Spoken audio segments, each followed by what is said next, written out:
Bismillahirrahmanirrahim. Kita masuk bab 1 ya, kelanjutannya. Yaitu tentang definisi dan ruang lingkup KOF. Nah ini menurut Hammett, bacanya gimana ini, Hammett atau gimana? Tahun 1970, ini dalam pendahuluan bukunya ya. Beliau menulis tentang KOF juga tahun sekian ini. Kemudian dalam pendahuluannya itu menyebutkan bahwa KOF adalah cabang ilmu kimia yang bersifat ilmu pengetahuan interdisipliner yang terutama atau utamanya melakukan investigasi fenomena kimia organik berdasarkan metode matematika kuantitatif. Jadi menurut Hammett ini bahwa KOF itu memang cabang kimia yang sifatnya interdisipliner. Jadi tidak hanya membutuhkan ilmu kimia saja, tapi juga membutuhkan kemampuan hitung matematika. Mungkin juga fisika itu. Jadi sangat rumit sebenarnya. Tapi sampai jangan khawatir, nanti di kita itu insya Allah tidak rumit-rumit. Karena memang tidak menyinggung banyak matematika gitu. Nah, saya katakan tadi bahwa matematika sekarang kan nggak perlu kalkulator ya, pakai komputer jadi itu. Makanya komputasi itu misalnya diajari oleh Bu Ima yang sudah mengambil komputasi, menghitung energi, menghitung panjang ikatan, menghitung kepolaran dan seterusnya, nanti akibatnya ke reaktivitas itu sekarang bisa semua dilakukan menggunakan komputasi itu. Nah contoh misalnya ini gitu. Misalnya saya punya etana, kemudian ada etena, kemudian etuna. Nah ini secara pKa gitu. Ini di literatur yang saya baca itu ya, ini etana itu 62, itu ya asam yang sangat lemah. Bahkan ya orang jarang mengatakan ini asam, tapi ketika H ini lepas itu nilai pKa-nya itu 62. Kalau etena itu ada yang mengatakan 37, ada yang 45. Ini mungkin beda pelarut atau ya harusnya sama ya mungkin. Entah ini 37, 45, mungkin medianya beda.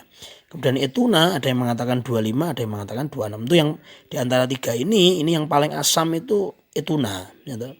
Nah itu bisa nanti, kenapa seperti itu? Ini kan kalau misalnya orang menghitung pKa mestinya pakai data empiris kan, praktek gitu kan.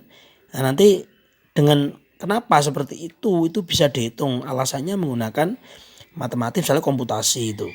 Nah tentu kalau kita kira-kira secara kualitatif penjelasannya itu C yang SP ini mungkin lebih elektronegatif kan daripada SP2, daripada SP3 itu.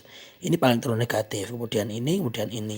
Nah karena paling elektronegatif maka CH yang itu ini kemungkinan akan paling polar itu. Meskipun ini tiga-tiganya non polar itu ya. Nah sehingga untuk melepas H-nya itu paling mudah adalah etuna. Meskipun sulit juga yuk.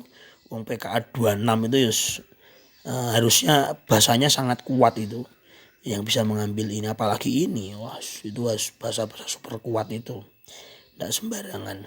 Ini data itu nanti bisa ini dihitung entah dari misalnya kepolaran ini, kemudian dikaitkan dengan panjang ikatan dan seterusnya, itu pakai komputasi bisa. Jadi itu. Nah cuma untuk ini ya tentu itu kepolaran SP, SP2, SP3 itu semakin semakin elektronegatif C-nya, C ini, maka asamnya semakin kuat karena kan sama-sama C ya. Yang tidak ada ini. Jadi itu cuma saya nggak menampilkan hitungan komputasi itu. Nah kemudian salah satu contohnya itu, tentu banyak contohnya ya. Jadi tadi di depan itu juga bisa dikuantitatifkan kan. Yang saya sampaikan di paling awal itu banyak contohnya. Kemudian berikutnya ruang lingkup KOF ya. Ruang lingkup KOF ini yang pertama itu mengkaji tentang mekanisme reaksi dengan metode kuantitatif gitu. Anakku nangis Kak Bobo ya. Jadi mengkaji tentang mekanisme reaksi dengan metode kuantitatif. Pokoknya kuanti terus ini. Jadi mekanisme dikaji secara kuantitatif. Ya mungkin itu tadi. Mekanisme itu kan siapa menyerang siapa gitu ya. Langkah-langkahnya itu ini menyerang ini diserang, ini menyerang dan seterusnya. Nah, cuma seharusnya idealnya itu secara kuantitatif itu kan. Kenapa ini menyerang ini? Kenapa tidak menyerang dan seterusnya itu harusnya pakai kuantitatif. Artinya bisa dihitung angkanya. Ya pakai apa? Komputasi kalau sekarang. Komputasi itu. Yang saya pernah bilang ke Burama sampai S3-nya ngambil Burama komputasi itu biar nanti KF tambah mantap. Kemudian yang kedua mengkaji tentang pengaruh struktur reaktan dan sifat media reaksi terhadap reaktivitas. Jadi strukturnya seperti apa, nanti pengaruh pada reaktivitas, banyak lah. Jadi contohnya ini misalnya kan, tadi itu yang haloform itu, ayo. Nah ini kenapa Ohamin menyerang yang ini, bukan yang jas ini. Nah itu yang lain juga banyak contohnya, saya lagi ini aja.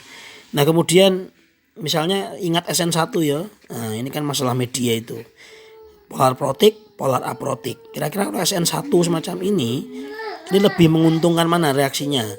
Apakah menggunakan pelarut polar protik atau polar aprotik? Ini sudah saya jelaskan belum ya? Nanti di KF ini saya jelaskan insya Allah dengan mendetail ya.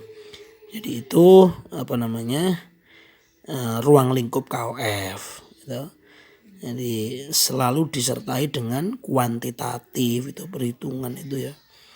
Nah cuma nanti jangan khawatir, kita sepertinya tidak banyak, kebanyakan adalah paparan kualitatif itu. Artinya tidak sampai memunculkan angka itu. Nah, jadi itu yang saya sampaikan. Nanti kita lanjut berikutnya. Assalamualaikum warahmatullahi wabarakatuh.